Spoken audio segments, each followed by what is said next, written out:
अब question number 7 मा हेरौं find the value of determinant p equals to 20 - 13 and q equals to 24 - 6 2 जसमा निकाल्नु पर्ने छ 5p - 1/2q + 2i। यसमा चाहिँ i इक्वल्स टु के हुन्छ भन्दाखेरि युनिटरी म्याट्रिक्स हुन्छ जुन चाहिँ 1 0 0 1 हुन्छ र हामीलाई के निकाल्न भनेको छ भने p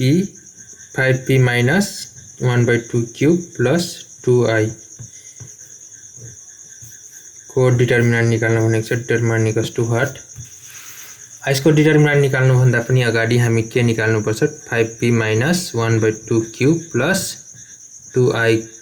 निकाल्नु पर्ने हुन्छ। यो इक्वल्स टु के हुन्छ त 5 और 2 0 - 1 3 भनेको p भयो प्लस -1/2 q भनेको कति हो त 2 4 - 6 2 र त्यसमा इक्वल्स टु 2 1 0 0 1 भनेको i हो।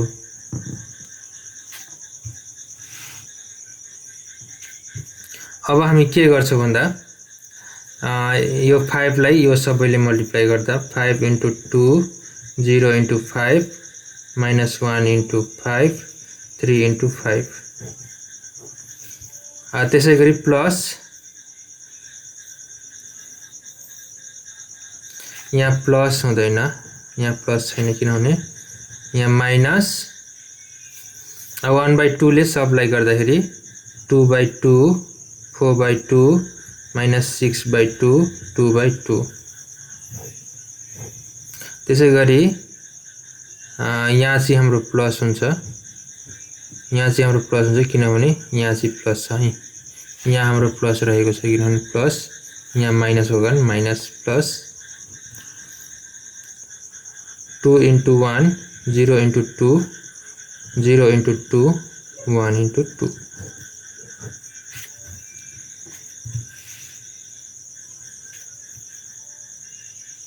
त्यसैगरी 5 * 2 भनेको 10 0 0 * 5 -5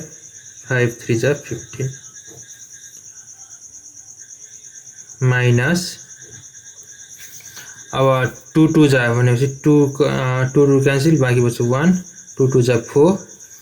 6 भनेपछि -3 जा 6 1 प्लस 2 0 0 2 अब यसलाई एकैचोटी लेख्दाखेरि 10 - 1 + 2 त्यसैगरी 0 - 1 + 0 त्यसैगरी -5 - 3 + 0 त्यसैगरी 15 - 1 + 2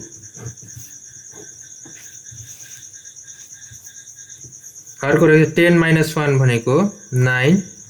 + 2 भनेको 11 भयो -1 र 0 - 1 + 0 भनेपछि -1 -5 र +3 भनेपछि -5 + 3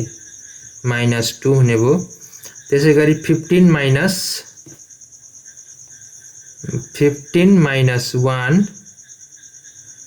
+ 2 भनेपछि 14 + 2 भनेपछि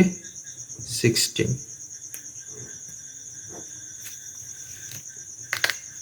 त्यसैगरी 5p